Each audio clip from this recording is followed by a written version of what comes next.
किसी भेदभाव के आधार पे कोई सेग्रीगेशन नहीं। सभी इस एक परमात्मा की संतान, एक चाहे तो किसी भी सोसाइटी के वर्ग से हों, पर ये इकट्ठे आना ही, ये बात, ये अंश, ये आत्मा और सभी पूजनीय हैं, सभी में परमात्मा है।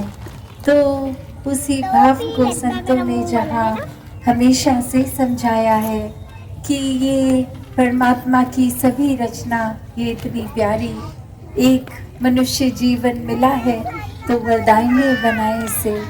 एक मन में प्यार, प्रीत, करुणा, नम्रता, ऐसे अनेकों गुण जो वाकई ही इंसान को एक असली इंसान बनाते हैं, वो गुणों को अपनाया जाए और सिर्फ वो अपनाने की बात ना रहे, वो गुण स्वयं बन जाएं। क्योंकि फिर किसी भी समय जब हम खुद ही वो मानवीय गुण बने होंगे तो उसका प्रदर्शन अपने आप ही होगा, वो कुछ बनावटी नहीं रहेगा। तो कैसे ये जहाँ जगह भी पानीपत की चाहे इतिहास में एक लड़ाई की तरह, एक युद्ध की तरह ये नाम जाना जाता, और आज कैसे वहीं उसी जगह में ये संत इकट्ठे हुए हैं, मन में करुणा लिए, हर एक के लिए एक प्यार, एक जो संतों की एक तहसीर होती है कि हर एक तक चैन, अमन, सुकून ही आए, हर कोई जीते जी अपने जीवन को सफल बनाए, हर कोई इस परमात्मा के साथ और गहराई से जुड़ता जाए, इसको जान ले, इसी को प्यार करे और फिर हर एक से ये स्वाभाविक प्यार हो जाता है। तो कैसे जीवन में ये करुणा का आना, ये मन के भाव, ये दया के जो संतों के रहते हैं। अक्सर संसार में ये शब्द तरस भी इस्तेमाल होता है, पर करुणा, दया तरस नहीं है। तरस तो अक्सर एक किसी के प्रति बेचारेपन की भावना से आती है, या फिर अपने अहंकार से कि कोई सामने लाचार है तो हमने तरस खा लिया। पर ये करुणा का भाव, ये दया का भाव, ये तो बहुत ही उत्तम भाव है। ये तो प्यार से उत्पन्न है, ये तो मन में है ही है। तो बस वही हर एक तक पहुंचाना है, किसी की ज़रूरत पे ये डिपेंडेंट नहीं है। ये भाव तो अपने दिल से आगे हर एक तक पहुंचाने का जो संतों का एक सबसे मूलवान ये गुण, दया का, करुणा का।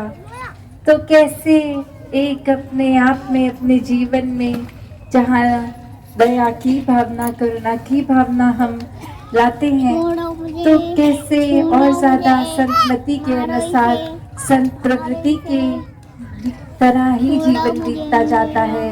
इस सच्चाई के, इस परमात्मा, इस निराकार के साथ और जुड़ जाते हैं, जहाँ वो भाव वही, चाहे उदाहरण हम भाई कन्हैया जी के जीवन का लें कि वहाँ भी वो लड़ाई का ही माहौल, और एक अगर देखा जाए तो सिर्फ अपने और पराये की नज़र से नहीं, उन्होंने भी देखा हर एक को वही पानी भी देना, सेवा भाव निस्वार्थ होके, जख्मों पे मरहम हर एक के, क्योंकि वो पता है हर कोई अपने हैं। तो ऐसी ही ये दया, करुणा की भाव, और जहाँ तुलसीदास जी भी कहते हैं कि दया धर्म का मूल है, पाप मूल अभिमान, तुलसी दया ना झोरिए, जब लग में घट में हो प्राण।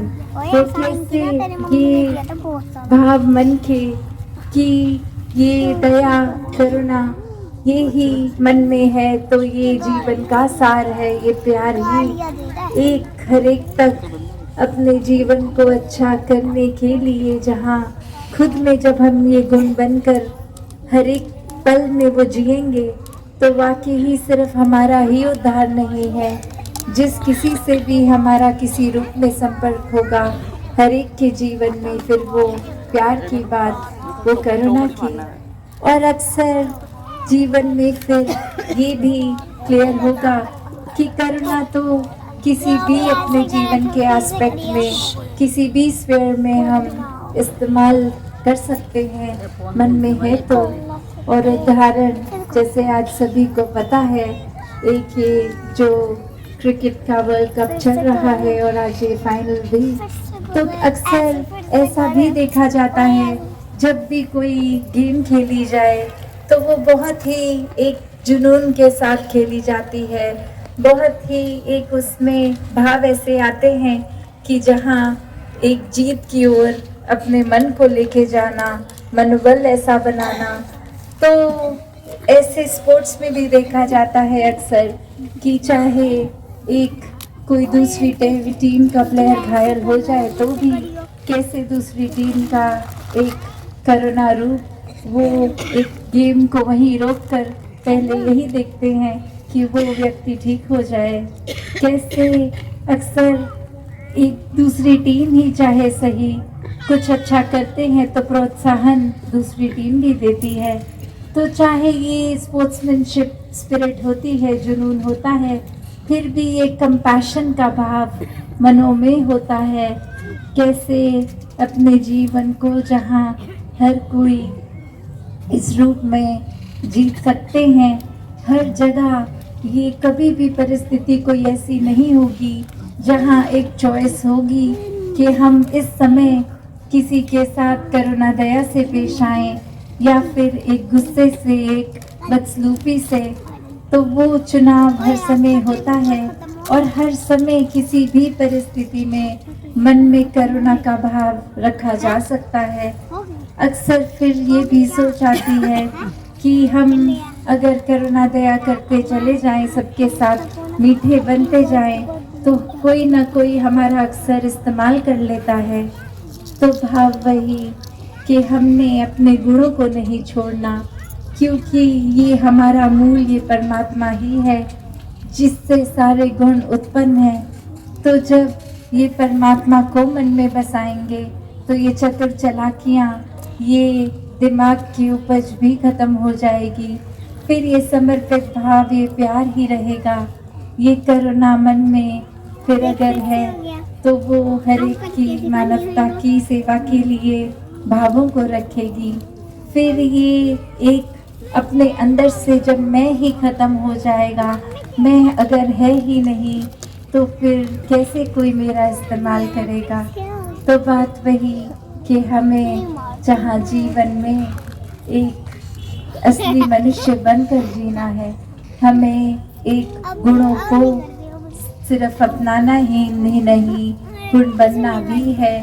तो ऐसे गुणों को जीते चले जाएं जब, और असली मानव बनना फिर बहुत ही आसान हो जाता है, सिर्फ इस परमात्मा से जुड़कर, हर समय इसके एहसास में रहकर। तो ऐसा जीवन हर कोई जी सकता है। ऐसे मानवीय गुण, ये रूहानी गुण ही है जो मानवीय गुण है।